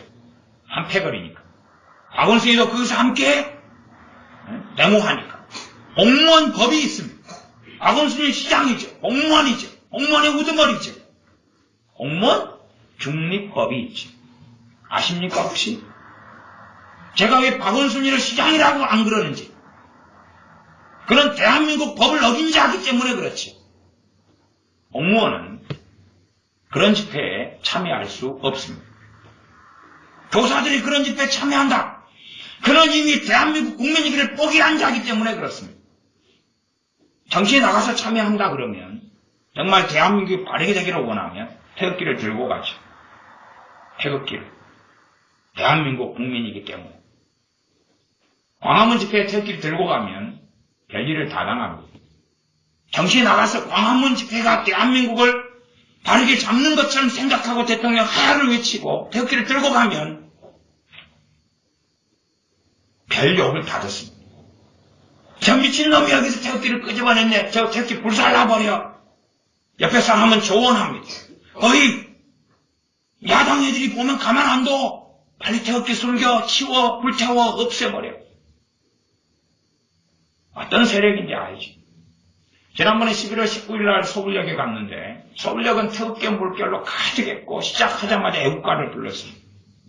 애국가와 태극기 두 개가 그들의 정체를 드러냅니다. 청년 하나가 그런 이야기를 했어요. 이 청년은 광화문 집회에 갔답니다. 태극기를 가지고. 그래서 결동당했죠. 세상에나 놀랬죠. 그리고 그 청년이 광화문 집회에 갔다가 태극기를 꺼내 가지고 있다가 아주 그냥 겁박을 당하고 놀래가지고 도대체 이 광화문 세력이 누구인가? 그리고 서울역으로 태극기 가지고 왔답니다. 그 간증이 있어요. 세상에나 만상에나 이럴 수가. 나는 순수한 마음으로 태극기를 가지고 광화문에 갔건만 그 사람들이 아니었어. 순수하게는 개인들이 500개, 1000개, 2000개씩 태극기를 만들어 왔더라고. 그래서 태극기를 나누어주고 태극기를 흔듭니다. 거기에 모인 사람들은 몇 명의 사람을 제외하고는 아주 이성적이고 차분하고 믿는 크리스찬 교회 목사가 왔다. 그런 이야기 듣고는 너무나 진짜 목사님들이 교회가 정말 바른 일을 하십니다. 참 이 서울역 집회는 전도하기가 좋아요. 전도하기. 서울역 집회는 전도의 금싸라기. 사람들이 너무나 온건해. 사람들이 온건해가지고 뭐가 뭔지도 몰라요. 전부 다 선동되지 않았기 때문에 자율적으로 왔기 때문에 이 사람들이 뭘 해야 될지는 몰라. 자기들도 어리버리 해가지고 그냥 누가 옆에서 구호를 외치면 하야 반대 그럼 하야 반대 그랬다가 박근혜 외치면 박근혜 그랬다가 그 다음에 또 뭘 해야 돼? 어리버리 해가지고 언제 가야 될지 멈춰야 될지도 몰라. 어리버리한 사람들. 그러나 정말 나라를 사랑하는 사람들. 그러나 광화문에 태극기를 들고 가면 합니다. 왜 태극기를 들고 가면 합니까? 그들은 대한민국 정부를 부정하는 세력이 그 중심에 있기 때문에 그렇습니다. 대한민국 정복을 원해. 대한민국을 정복시켜 뒤집어버리기를 원하는 세력이 기회를 타고 틈을 탔기 때문에. 그래서 천대가 들어갑니다. 결과가 어찌 될지는 모르겠습니다. 중국의 트랙터는 무력, 힘과 파워가 있습니다. 그래서 몇 대만 합세해도 경찰 차량을 뒤집어 버릴 수가 있고 청와대는 이제 점점점 그 관리하는 경찰청장인가 뭔가가 걔는 500m, 300m 점점점 땅을 내주고 있습니다. 이까지 접근해도 돼. 당신들은 평화 시위를 하고 있구만. 그렇게 하면서 땅을 내주고 있습니다. 그러니 점점점 트랙터를 가지고 청와대를 들이받을 수 있고 무력 충돌이 수방사가 수도방위 사령부가 총을 가지고 지키는 것이 청와대입니다. 그러면 당연히 무력 충돌이 나면 피해자를 만들 수 있고 심지어 죽어가는 사람도 만들 수 있습니다. 이 트랙터 1000대가 가려면 돈이 얼마나 필요한지는 여러분이 생각해 보십시오. 한 대당 100만 원이면 곱하기 1000만 원 하면 가볍게 10억 원 있어야 2박 3일, 3박 4일, 4박 5일 대장정에 가능하지. 더군다나 하루에 한 50만 원, 100만 원 줘야 되지 않을까 싶은데 특별수당을 줘야지. 4박 5일이면 여러분이 스스로 계산해 보십시오. 천문학적인 돈이 아니고서는 사람을 끌어모을 수가 없습니다. 그 돈은 어디서 나왔겠는가? 자, 다윗은 도망갑니다. 그리고 엔게디 광야에 숨어 있다가 마침 그때에 사울왕이 똥누러 들어옵니다. 성경은 상당히 신령해서 똥누러 들어오는 것을 3절에는 발을 가리우러 들어왔다고 이야기합니다. 3절입니다. 길가 양의 우리에 이런지 꿀이 있는지라 사울이 그 발을 가리우러 들어가니 발을 가리우다가 수건데요. 똥누다 그 말입니다. 용변보다 이것을 수거로 발을 가리우다. 각 나라마다 수거가 있죠. 사용하는 수거가. 우리 전라도면 거시기 이걸 쓰죠. 거시기. 이런 것처럼 이게 관용구가 있어요. 여기도 관용구입니다. 발을 가리우러 들어갑니다. 근데 하필이면 그 구레가 다윗과 다윗의 부하들이 숨어있는 구리라요. 똥누러 갔기 때문에 아무도 안 데려가지. 그저 여기서 뿌직뿌직 앉아가지고 누는데 왕도 쪽팔린 걸 알죠. 그렇지 옆에서 칼 들고 지키겠습니까? 그래서 아이 냄새. 왕도 그냥 뭘 잡섰길래 냄새가 많이. 더군다나 동굴이면 더 냄새가 안 빠지고 나는데 왕을 존경할래야 존경할 수 없죠. 알지 않습니까? 내 남편과 아내가 아무리 사랑해도 남편과 아내가 서로 본 데서 똥 누고 오줌 누고 막 하고 살면은 그 냄새를 막 풍기고 남편 아내가 막 본 데서 방구를 빵빵빵 끼어대면 와 진짜 정이 좀 떨어지려고 그러죠. 그래서 남편과 아내라도 자기 방구 끼고 용변 보는 것을 최대한 상대방에게 숨기고 안 보이려고 애를 쓰지 않습니까? 좋은 모습 보이려고 애를 쓰죠. 그래서 이 사울왕이 똥으로 들어갔는데 다윗과 그의 사람들이 그걸 깊은 곳에 있더니 다윗의 사람들이 다윗에게 이야기합니다. 소위 말하면 계시를 받았다고 이야기합니다. 계시 받았다. 어떤 계시 받았느냐? 명분이 더 많이 있는 거예요. 4절. 다윗의 사람들이 가로되 보소서 여호와께서 당신에게 이르시기를 하면서 하나님의 말씀을 한다고 선지자가 돼가지고 전달을 하고 있어요. 뭔가 딱딱딱 맞지 않습니까? 맞지요? 얼마나 잘 맞습니까? 마침 숨어있는 굴에 들어와서 여기서 콱 죽여버리면 될 것 아닙니다. 딱딱딱 맞습니다. 당신에게 이르시기를 내가 원수를 너 손에 붙이리니 너 소견에 선한 대로 그에게 행하라 하시더니 이것이 그날이니이다. 이 말씀 음성을 들었다는 거예요. 이 다윗의 측근이 거짓된 음성이지. 다윗이 일어나서 사울의 겉옷자락을 가만히 빼니라. 똥 누고 막 힘을 주고 있으니까 어짝 빼는지도 모르죠. 변비였던 것 같아요. 마귀가 막 들리면 변비가 많이 옵니다. 귀신 역사 많으면 변비도 많이 오고 막 거치기도 많이 문제가 일어납니다. 5절 그리한 후에 사울의 옷자락을 뱀을 인하여 다윗이 마음에 찔려서 자기 사람들에게 이르되 내가 손을 들어 여호와의 기름 부음을 받은 내 주를 치는 것은 여호와의 금하시는 것이니 그는 여호와의 기름 부음을 받은 자가 됨이니라 하고 다윗은 지금도 사울 왕을 자기의 주로 인정하고 있습니다. 우리의 주님은 우리 주 예수 그리스도시지만 이 땅에서 살아간다면 이 땅의 통치자가 주가 됩니다. 다윗은 자기를 죽이려고 하는 여호와의 기름 부음 받은 그 왕이 하나님을 빼앗고 하나님을 버렸음에도 불구하고 아직도 그 기름 부음이 하나님이 패할 때까지는 유지되는 것을 인정하고 있습니다. 사람이 패할 수 없다는 것을 이 사람은 알고 있습니다. 그래서 옷자락을 베는 것만으로도 마음이 찔려서 그 다음에야 오히려 다윗은 분별력이 더 생겨갔습니다. 그는 여호와의 기름 부음 받은 자가 됨이니라 하고 7절 다윗이 이 말로 자기 사람들을 금하여 사울을 해하지 못하게 하니라. 오히려 해하지 못하게 말렸지. 우리는 어느 편에 서 있습니까? 우리는 대통령을 비난하고 욕하며 정죄하며 하는 전복의 세력에 속해 있습니까? 아니면 대통령 욕을 못하게 막는 사람입니까? 최소한 정신나고 얼빠진 사회 사람, 세상 사람들에게는 어떻게 못해도 내 가족들의 주둥아리 정도는 다물게 해야지. 그 더러운 주둥아리 정도는 닥치게 만들어 놔야지. 그래야지 가족을 사랑하는 것 아닙니까? 그래서 내가 너희에게 검을 주러 왔노라, 칼을 주러 왔노라고 말씀하지. 하나님 말씀을 따르는 사람과 세상을 따르는 사람은 가는 길이 틀리기 때문에. 그래서 오히려 사울 왕을 이 많은 노베 제장들과 그 가족 아이들까지 학살해 죽여버렸는데도 불구하고 그 소식을 다윗은 들었습니다. 거기에 살아남은 사람이 다윗에게 왔거든요. 소식을 다 들었어요. 심지어는 다윗은 합법적으로 기름 부음 받은 자입니다. 2대 이스라엘 왕으로 기름 부음 받은 자입니다. 그러면 다윗이 찔러 죽여버릴 만한 얼마나 충분한 명분이 있습니까? 그러나 다윗은 그것이 하나님의 뜻이 아닌 것을 압니다. 성경은 이렇게 놀라운 사건들을 계속하여 반복해서 이야기합니다.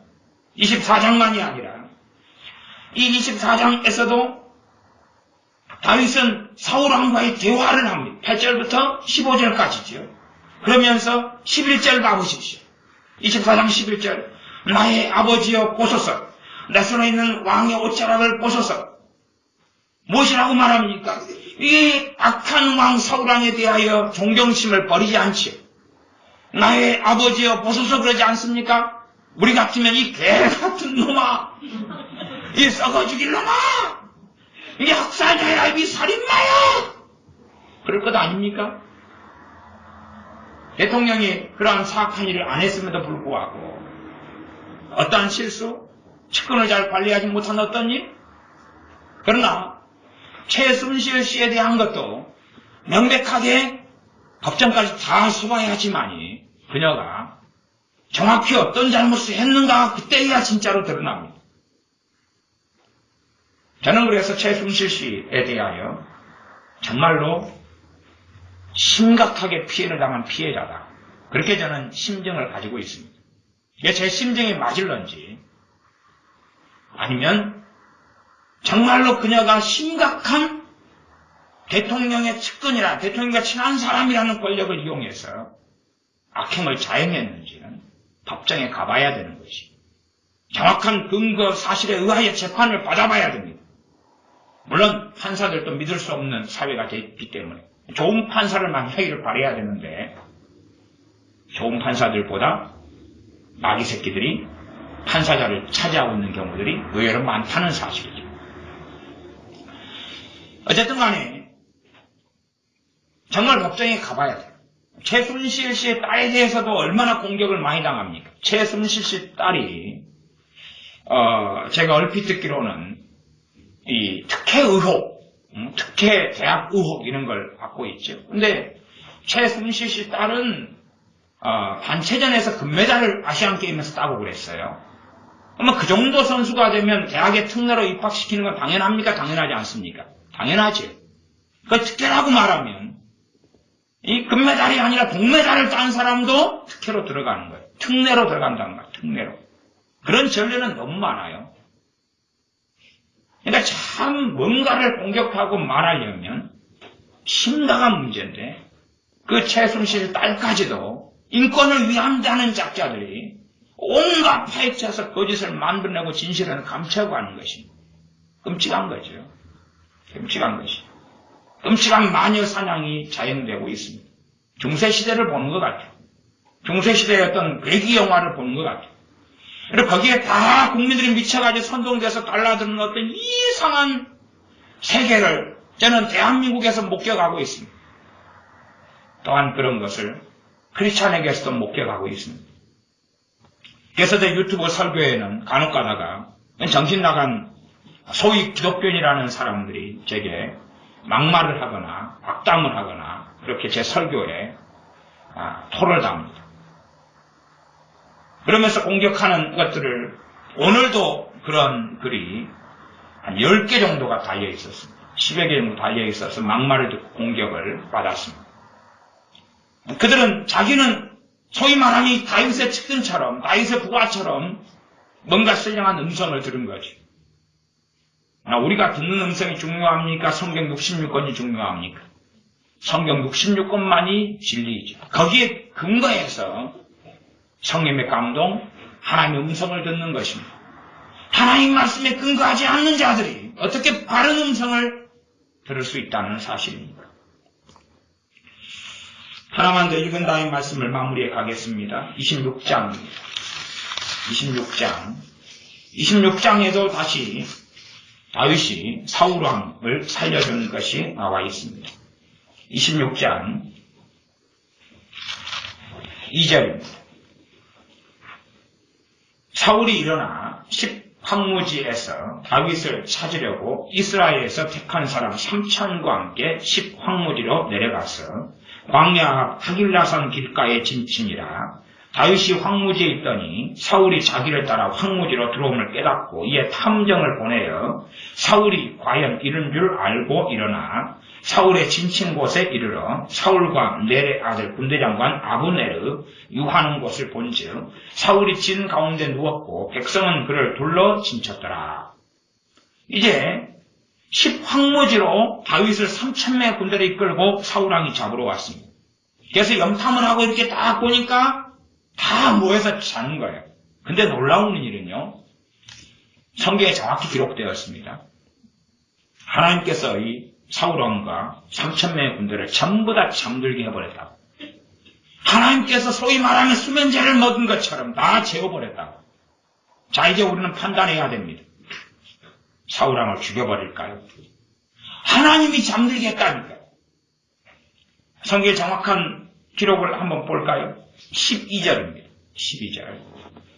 다윗이 사울의 머리 곁에서 창과 물병을 가지고 떠나가되 깨든지 이를 보든지 알든지 하는 사람이 없었으니 이는 여호와께서 그들로 깊이 잠들게 하셨으므로 그들이 다 잠이 들었더라. 다 잠이었더라. 하나님께서 그들로 깊이 잠들게 하셨다. 자, 그러면 죽이라는 계시 아닙니까? 칼로 단창으로 찍어 죽이라는 계시 아닙니까? 그럴 거 아닙니까? 기름도 부음받았겠다. 그는 합법적으로 온갖 죄악을 가지는 사울왕을 죽일 만한 권세가 있는 것을 여겨지고, 더군다나 이스라엘의 장수였고 블레셋과의 전쟁의 승리를 가져온 장수고 사울왕의 심지어는 사위이기도 하고 기름 부음 받았고, 그리고 누명을 쓴 채 잘못 없이 도망자로 살아야 했던 다윗. 기름 부음 받은 다윗은 충분히 죽일 만했지 않느냐 그 말이죠. 성경을 명백히 보면 이제 구체적인 이야기가 있습니다. 7절, 26장 7절이죠.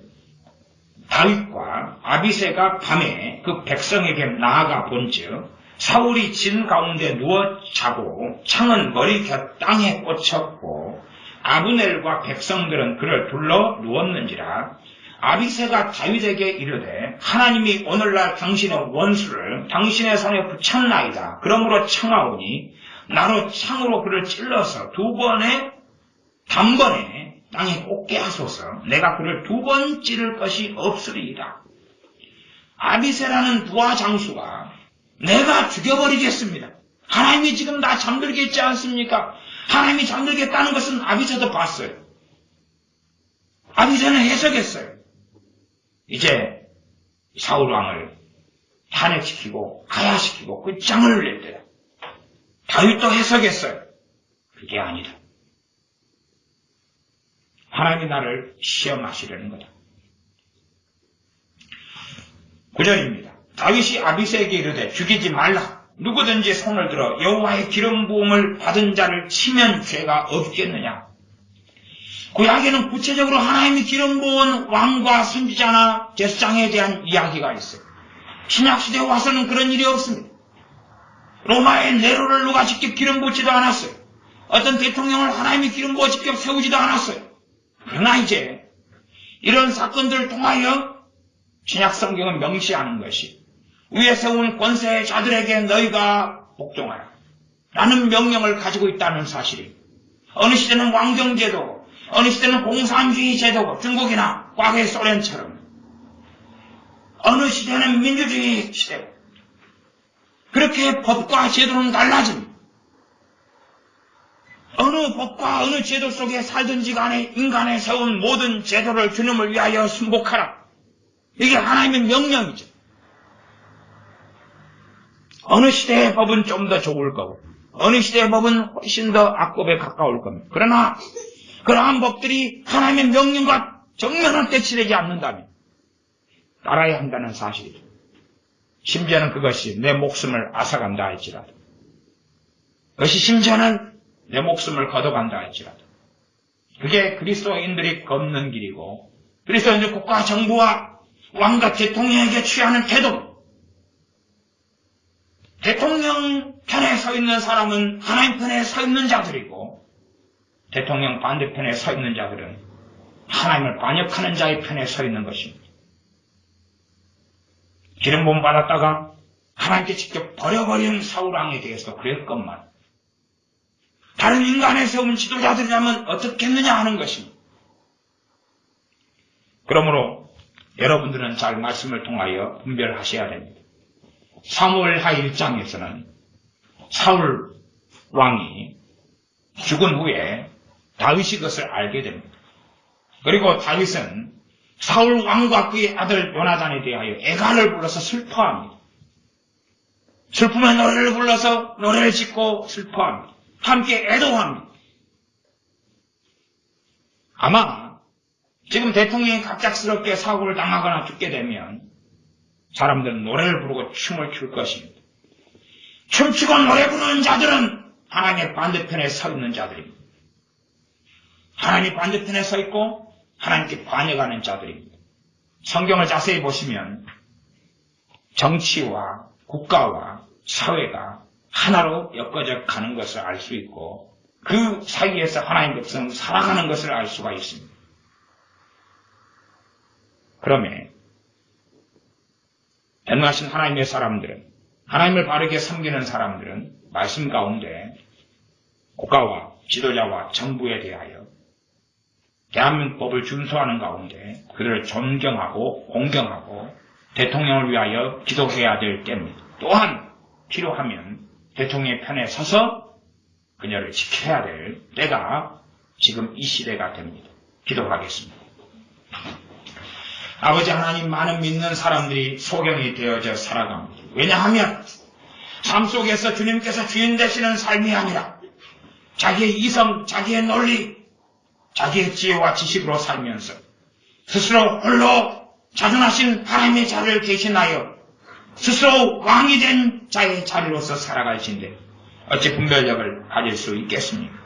그러나 주님을 따르는 사람들은 진리의 말씀을 따라 살고 성령의 역사하심을 따라 삶으로 하나님의 말씀을 통하여 시대를 분별하고 때를 분별하고 이러한 국가적인 심각한 내후 외환의 위기 속에 있을 때 어떻게 행할지를 바르게 깨닫는 사람들이 되오매 우리가 바르게 말씀을 깨닫고 대통령을 위하여 기도하고 나라를 지키기 위하여 기도하고 대한민국의 헌법과 법률이 바르게 수행되도록 기도하며 악한 자의 편에 서서 하나님을 대적하는 그러한 어리석은 일이 벌어져 하나님께 버림받는 자들이 되지 않게 하여 주시옵소서. 우리 주 예수님의 이름으로 기도하옵나이다. 아멘. 기도하겠습니다.